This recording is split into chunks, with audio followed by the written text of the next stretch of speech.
Hanggang ngayon, hindi ko pa rin kayang hawakan ang cellphone ko nang hindi nanginginig ang mga kamay ko. Bawat notifikasyon, bawat tunog ng text message, bawat ringtone para itong lason na unti-unting kumakalat sa buong sistema ko, nagpapaalala sa akin ng gabing iyon.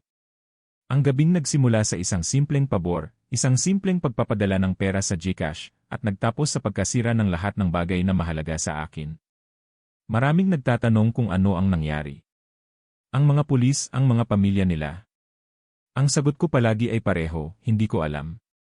Pero kasinungalingan iyon. Alam na alam ko. At dahil hindi nila ako pinaniniwalaan, sa inyo ko na lang ikukwento ang lahat. Ito ang kwento kung paano ko binuksan ang pinto ng impyerno gamit ang isang api sa aking telepono. Nagsimula ang lahat sa isang group chat, tulad ng karamihan sa mga plano ng aming barkada. 4 kami, ako si Alex, si Marco na pinakamatagal ko ng kaibigan, si Leo na laging kontra pero matalino, at si Jenna, ang aaliw-iw at sunshine ng grupo.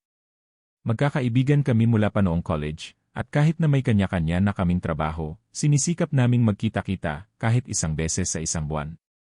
Ako, isang BPO agent na sanay sa puyatan at kape.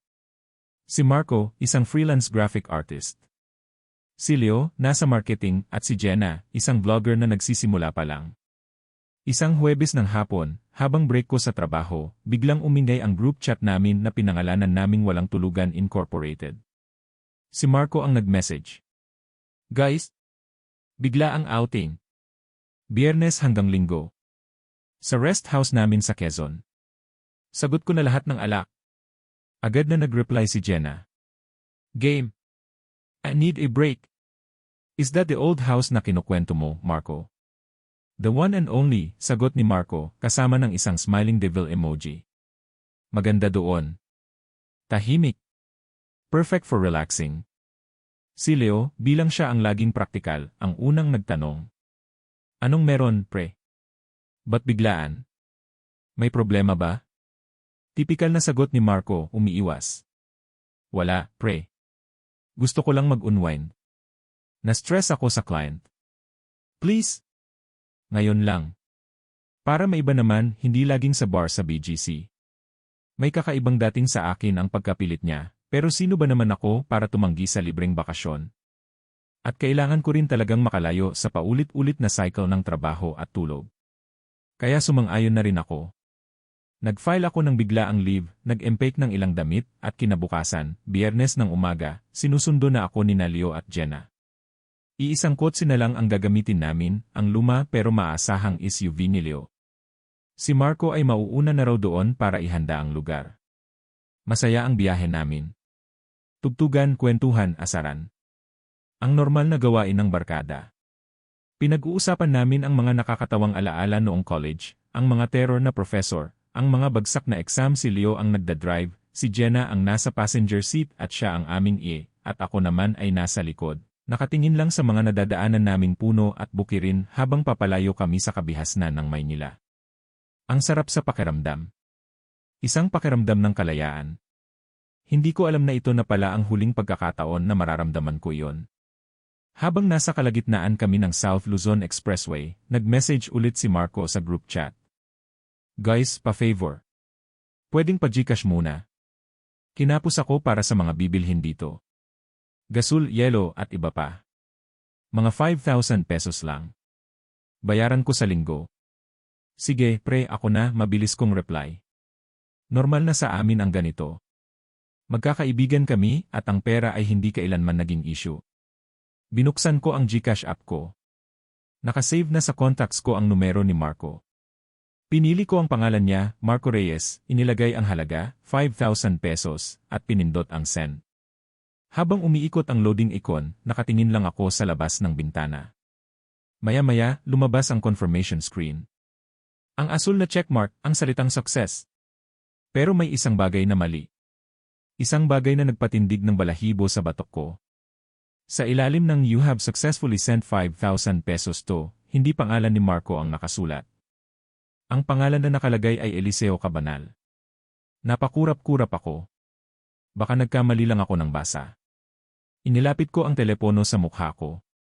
Malinaw. L. I. Is. O. K.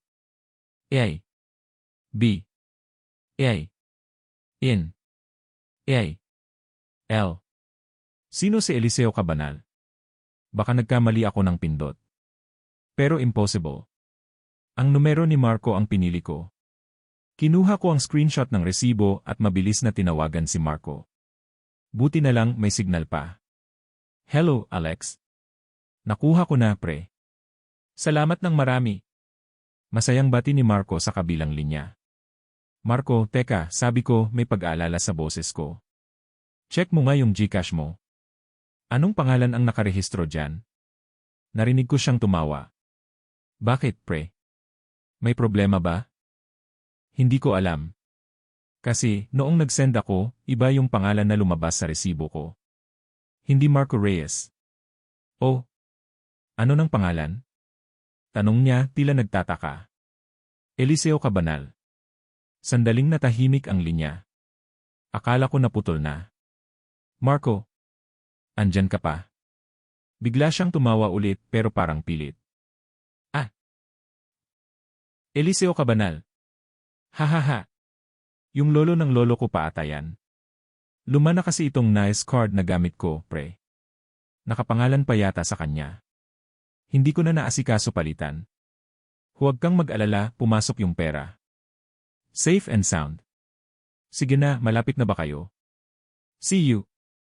At binabaan niya ako ng telepono. Hindi ako mapakali. Tinitigan ko ulit ang screenshot. Eliseo Cabanal. Ang bigat ng pangalan. Ang luma. Parang hindi bagay sa digital na mundo ng GCash. Hi Alex, anyar dyan? Mukha kang nakakita ng multo, puna ni Jenna mula sa harap. Yung cash ni Marco, sabi ko. Hindi sa kanya nakapangalan. Sa isang Eliseo Cabanal daw. Sumingit si Leo. Baka sa tatay niya. O sa lolo, gaya ng sabi niya. Big deal ba yon? Pumasok ba yung pera? Pumasok daw, sagot ko. O, yun naman pala sabi ni Leo, ibinalik ang atensyon sa daan. Masyado kang praning. Baka naman alias lang yan ni Marco. Alam mo na, para sa mga sideline niya. Na, Alex. Segunda ni Jenna, lumingon sa akin na may mapanuksong ngiti. Baka yan ang pangalan niya sa Grindr. Sugar daddy pala itong si Marco, ha? Nagtawanan sila. Sinubukan kong makitawa, pero hindi ko kaya. May kung anong malamig na bagay ang gumapang sa sikmura ko. Isang pakiramdam na hindi ko maipaliwanag. Parang isang babala. Pero ano naman ang gagawin ko? Sasabihin kong umuwi na kami dahil lang sa maling pangalan sa cash receipt. Pinilit kong iwaksi ang kaba. Baka nga pagod lang ako. Baka overthinking lang. Pagkalipas ng halos 2 oras, lumiko kami mula sa sementadong highway patungo sa isang baku-bakong daan na lupa. Halos 10 minuto kaming umandar sa daan na yon na napapaligiran ng makakapal na puno at matataas na damo. Wala kang makikitang ibang bahay. Walang mga tao. At gaya ng inaasahan, unti-unting nawala ang signal sa aming mga telepono. No service. Doon pa lang dapat ay kinabahan na ako lalo. Pero ang isip ko ay nasa paparating na relaxation. Sa dulo ng daan, naroon na ang rest house. Malaki ito, gawa sa kahoy at bato, halatang luma na. May malawak itong bakuran na hindi na naalagaan, at sa isang gilid ay may nakatayo na isang malaking puno ng balete, na ang mga ugat ay tila mga ahas na gumagapang sa lupa. Si Marco ay naghihintay sa amin sa may veranda, kumakaway at nakangiti. Ang ngiti niya. Ngayon, kapag naaalala ko ang ngiti niya ng mga sandaling iyon, hindi ko maiwasang isipin na may kakaiba na. Pero noon, para sa akin, siya pa rin si Marco. Ang matalik kong kaibigan. Welcome to Paraiso, mga pair. Sigaw niya habang bumababa kami ng sasakyan. Paraiso o impyerno? Biro ni Leo habang tinitingnan ang medyo creepy na itsura ng bahay. Grabe ka naman. Ganda kaya, sabi ni Jenna, kinuha ang kanyang vlogging camera at nagsimulang kumuha ng footage. Vintage vibes. Perfect for the gram. Tinulungan namin si Marco na ipasok ang mga gamit. Ang loob ng bahay ay maluwag. Gawa sa dark wood ang sahig at dingding. Ang mga muebles ay luma, nababalutan ng puting kumot para protektahan sa alikabok. May amoy ng lumang kahoy at alikabok sa hangin, pero malinis naman. Inalis namin ang mga takip at inayos ang aming mga gamit sa 2 kwartong nasa 2 palapag. Gabi na nang matapos kaming mag-ayos at maghanda ng hapunan. Nag-ihaw kami ng liempo at hotdog sa labas habang umiinom ng malamig na beer na dala ni Marco. Ang ingay lang na maririnig ay ang huni ng mga kuliglig at ang tawanan namin. Sa kabila ng paunang kaba ko, nagsimula na akong mag-relax. Baka nga tama sila Leo at Jenna. Praning lang ako. Pre, salamat ulit sa padala kanina, ha, sabi ni Marco sa akin habang magkatabi kaming nakaupo sa isang upuang kahoy. Wala yon, sagot ko. Pero seryoso, sino si Eliseo Cabanal? Hindi ko mapigilang itanong ulit. Napatingin siya sa kadiliman ng bakuran, doon sa direksyon ng puno ng balete. Lolo ng lolo ko, sabi ni Papa. Matagal na raw namatay. Dito raw dati nakatira sa lupang ito. Huwag mo nang isipin yun, Alex. Ang importante, magsaya tayo. Tumango na lang ako at uminom ng beer. Pero habang nagpapatuloy ang gabi, may mga napapansin akong maliliit na bagay. Mga bagay na mali.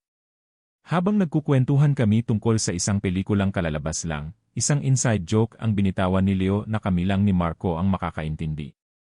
Ngunit si Marco, tumingin lang sa kanya na may blankong ekspresyon. Ano yon?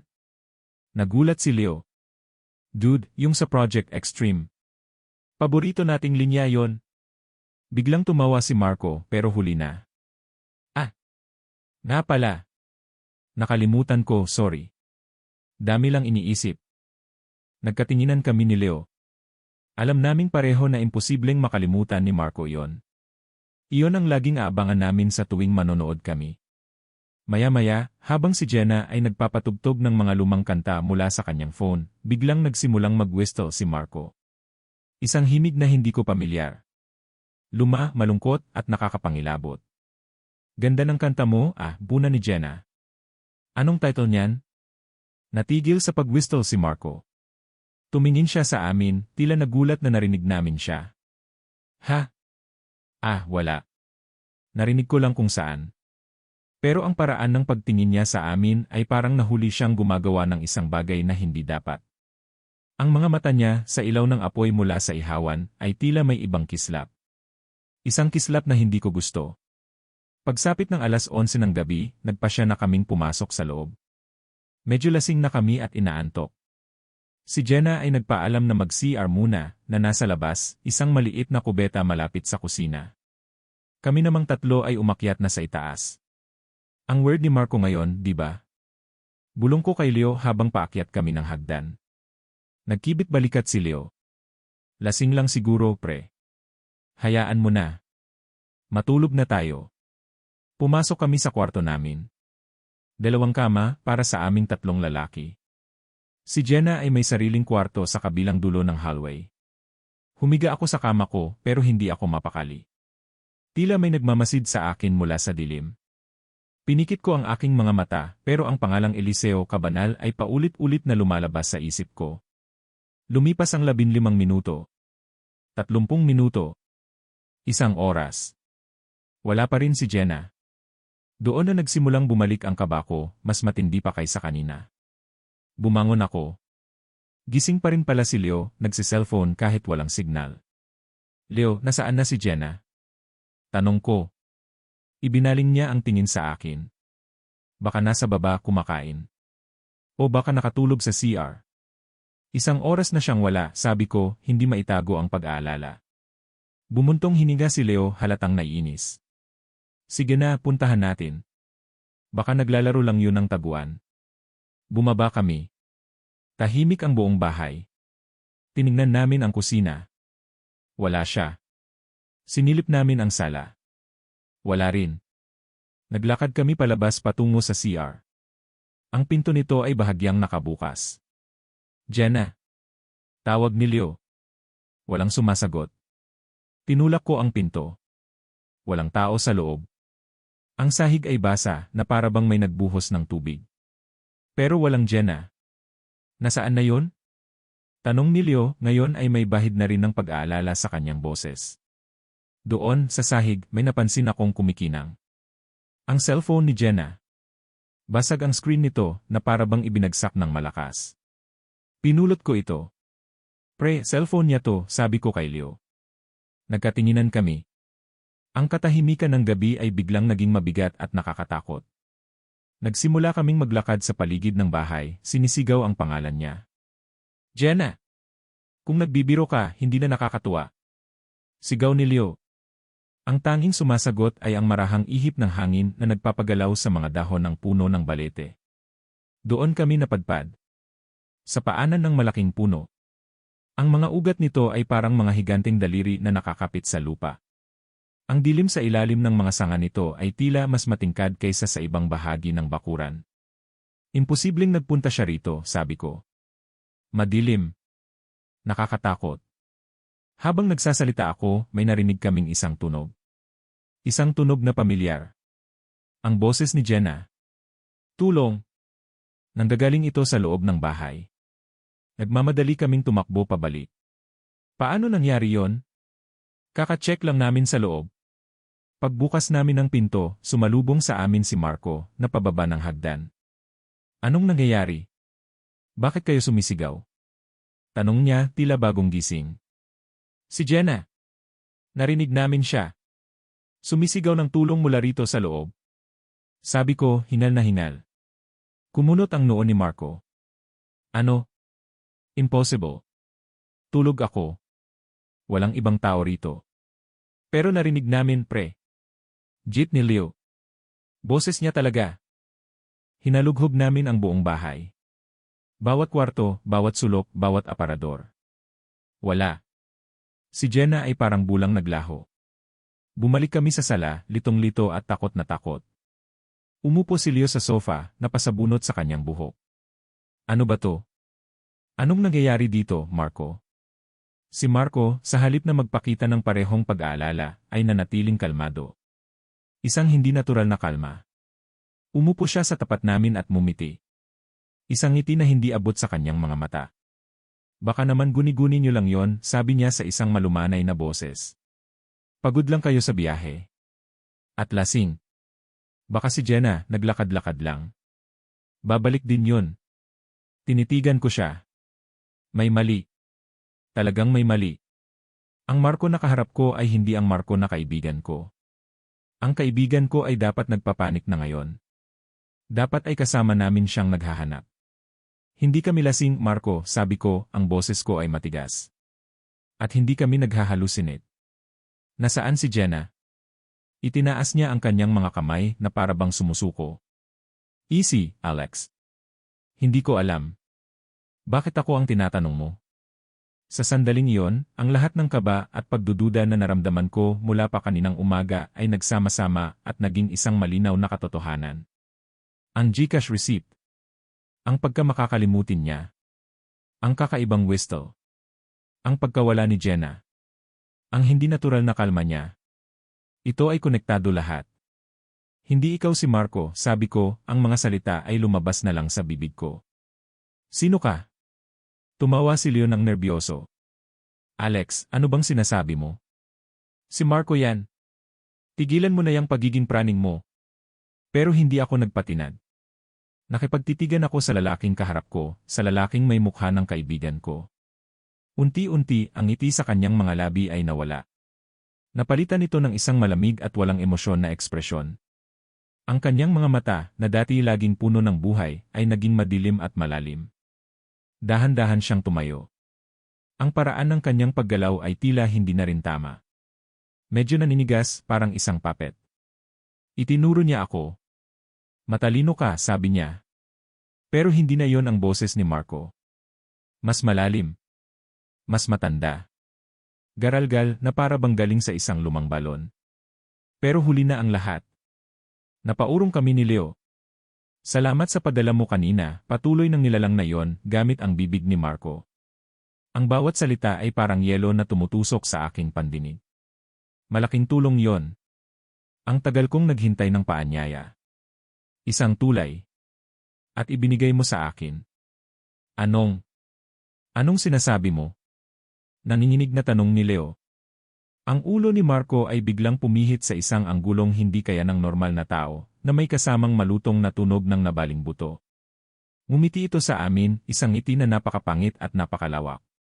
Ang pera ay enerhiya. Ang transaksyon ay isang kasunduan. Ang pangalan ko ang susi, sabi nito, ang boses ay nagiging mas halimaw pa. At nang tinanggap niya ang padala, tinanggap niya rin ako. Ako si Eliseo. At ang katawan na ito ay akin na. Sa isang iglap, ang anyo ni Marco ay tila nag-iba. Ang kanyang mga mata ay naging ganap na itim. Ang kanyang mga daliri ay humaba at naging parang mga kuko. Bumuka ang kanyang bibig ng mas malawak kaysa sa normal, at mula roon ay lumabas ang isang mahabang itim na dila. Ang Eliseo na yon, ang nilalang na nakatago sa likod ng isang lumang pangalan sa GCash, ay nagpakita na ng kanyang tunay na anyo sa pamamagitan ng katawan ng aking kaibigan. Ang hiyaw ni Leo ang bumasag sa aming pagkatulala. Takbo! Sigaw ko. Tumayo kami at sabay na tumakbo palayo sa halimaw na yon. Ang aming destinasyon, ang pintuan sa likod ng kusina. Iyon na lang ang aming pag-asa. Narinig namin ang isang nakakabinging kalabog sa likuran namin na sinundan ng isang mabilis na kaluskos. Hindi na ito naglalakad, gumagapang na ito. Pagdating namin sa kusina, hinaraan namin ang pinto gamit ang isang mabigat na lamesa. Nanginginig ang aming mga kamay habang sinusubukan naming buksan ang sirang lock ng pinto sa likod. Samantala, ang nilalang ay nasa kabilang panig na ng pinto ng kusina, kinakalampag ito ng buong lakas. Alex. Leo. Buksan niyo to, narinig namin ang boses ni Marco. Ang totoong boses niya. Puno ng takot at pagmamakaawa. Tulungan niyo ako. Nakakulong ako sa loob.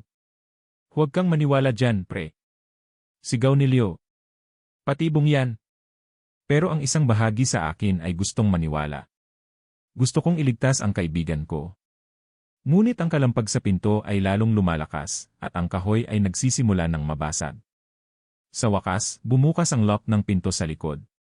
Itinulak namin ito at bumungad sa amin ang kadiliman ng gabi. Tumakbo kami ng walang lingon likod. Tumakbo kami para sa aming mga buhay. Sa likuran namin, narinig namin ang malakas na pagbagsak ng pinto ng kusina, at ang pagsigaw ng nilalang na iyon, isang halo ng boses ni Marco at ng garalgal na boses ni Eliseo. Tumakbo kami papasok sa kakahuyan. Hindi namin alam kung saan kami pupunta. Ang tanging gabay namin ay ang kaunting liwanag mula sa buwan na tumatagos sa mga dahon.